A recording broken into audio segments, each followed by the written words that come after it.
and welcome to my Flagstaff home. I'm putting up two videos today about camping.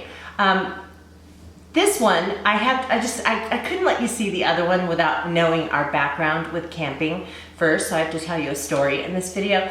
And the second one is the camping trip that we're going on. We're gonna be leaving in just a few hours. So the second video is gonna be a vlog type video of that trip. We haven't gone yet, so I have no idea how the trip's gonna go. But I just wanted to give you a little bit of background with about camping with my husband and I.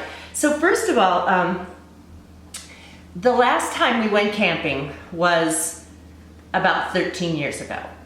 And I grew up in a family that went camping. We didn't do the tent thing. We had a pop-up trailer, camper kind of thing. And but I have done a lot of, or plenty, I don't know if I'd say a lot, but I've done plenty of sleeping in sleeping bags on the ground and in tents and things like that. Well, my husband has never been really into camping that much, but when we moved to Flagstaff 13 years ago, he said, hey, let's start going camping. So, okay, cool, we're gonna go camping. So we bought all the gear. We had sleeping bags already, but we bought a tent and we bought a lantern and a camp stove and just, all the gear that we needed to go camping, and we were ready to go on this trip. Well, our two dogs that you have probably seen run through my videos over the past year, my two dogs were very young at the time. Vanessa was 1.5 years old and Chloe was a puppy. She was probably maybe 5 months old.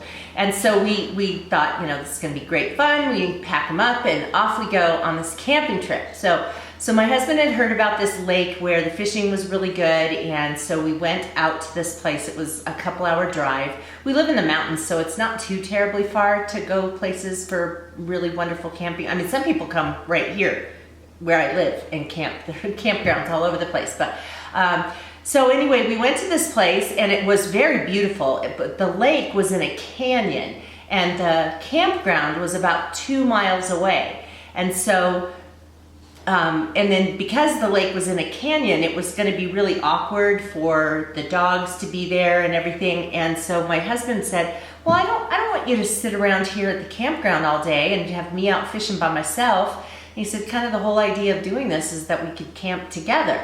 So he said, let's find a different place. So off we went to another lake that we knew of, and once we got to where the lake was, we had to go like 9 miles on this washboard road and everything. But we got out there, and the places to camp were right near the lake, and so we could see the lake from our camp spot.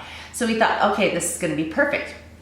So we start to set things up, and we tied the dogs' leashes to a tree near where we were setting up, and they start griping because they're spoiled little babies, and so they're just whining and griping.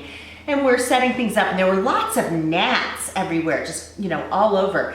And then our dogs are howling even more, and we're like, oh, stop it, you big babies. So then I started to realize that it seemed like there was something wrong with the dogs. So I went over to them, and the gnats were eating them. I mean, they were covered in gnats, and poor little Chloe, who was the puppy, has almost no hair on her belly, and she had, and I'm not even joking, she had like 200 little red, like the end of a pencil eraser, like little red dots all over her stomach. She had so they were howling because the gnats were biting them. So we're trying to brush them off and everything, and then it starts to rain. Well, the good news about the rain is it made the gnats go away temporarily. So we took the dogs, and we kind of sat in the car, and we waited for it to stop raining. And we thought, well, good, now the gnats are gone. But as soon as the rain stopped, the gnats came back. So we took the dogs and put them in the tent. My husband had the tent set up at this time and the sleeping bags inside it. So we took the dogs, put them in the tent. They're still griping because they want to be with us, but at least we know they're not getting eaten alive by gnats. So I get out the little camp stove to start cooking dinner, because it was dinner by that time. And it was a summer where we had fire restrictions, and so we couldn't have a campfire. So I was cooking everything on the stove and getting ready to do that. And my husband decides to go and clean out the tent because the dogs had tracked dirt into the tent. So he had this little hand vac, a little mini hand vac that charges in the car. And he gets that out and goes into the tent, and he turns it on to clean up the dirt, and it scared the puppy, and she peed on the sleeping bags. And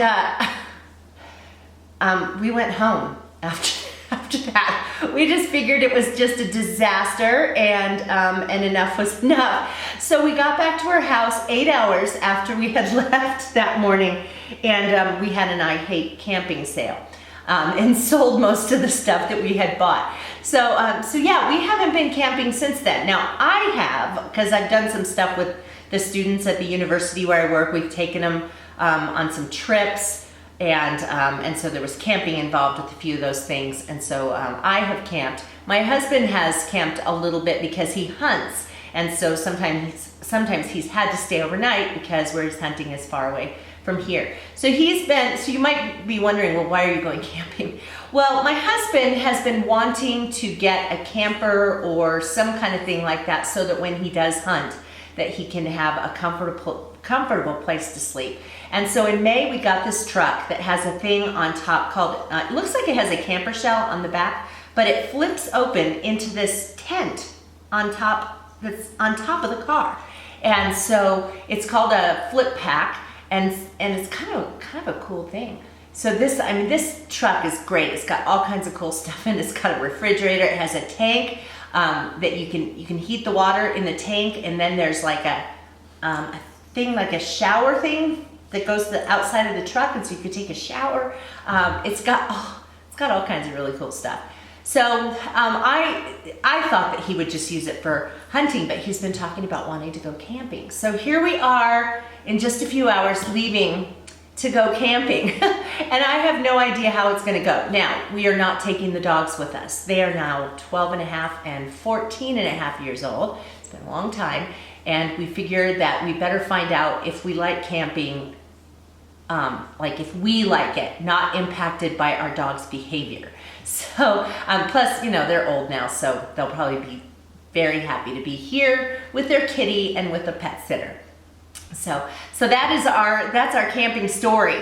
And so now we're gonna head off on this trip, and we're gonna just be gone for the weekend. It's kind of an experiment for us to figure out what we need and what we don't need, and have we packed too much or did we forget something.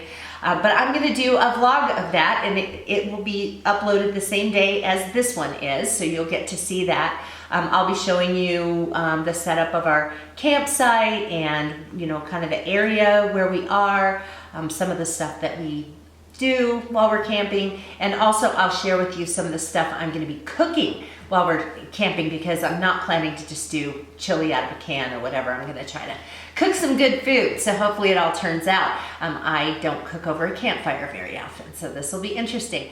But I hope you'll join me for that. I will link that video in the space below so that you can just click on that to see it if you're interested. If you're not currently subscribed to my channel, I'd love it if you would. So if you just hit that button right there that says subscribe, YouTube will let you know when I upload new videos to this channel. So anyway, thank you guys for watching, and we'll see you again on my Flagstaff home. Bye-bye.